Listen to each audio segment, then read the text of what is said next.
Lebanon में Israeli सेना की ओर से चलाए जा रहे जमीनी ऑपरेशन इजरायल पर ही बैकफायर होते नजर आ रहे हैं। गाजा में हमास से उलझ रही इजरायली सेना पहले ही बड़े झटकों से त्रस्त हो चुकी है। अब लेबनान में उसे हिजबुल्लाह की कड़ी चुनौती का सामना करना पड़ रहा है।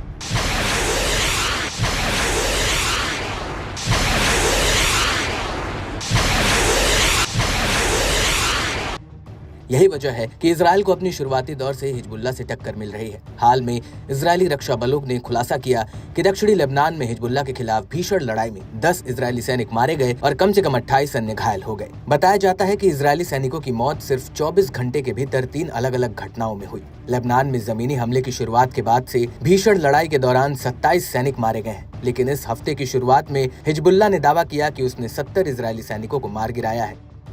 सबसे हालिया घटना में 8वीं हस्केन ब्रिगेड के 79वीं बटालियन में 5 रिजर्व सैनिक मारे गए। ये तब हुआ जब दक्षिणी लेबनान में एक इमारत में हिजबुल्लाह का रॉकेट सप्लाई पॉइंट पर गिरा।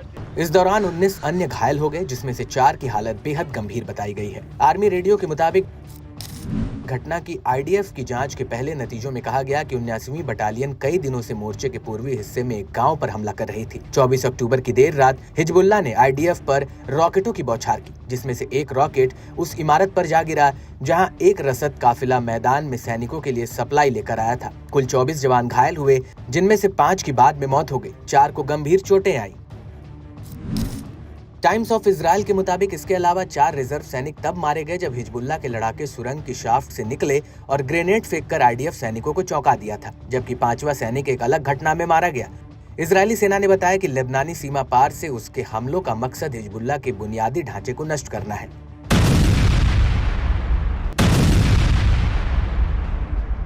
इसने पहले ही कई सीमावर्ती गांवों को उड़ा दिया है। लेबनान के दक्षिण में हिंसक हमले जारी रखे हुए हैं। निवासियों को घर वापस न लौटने की चेतावनी दे रहा है।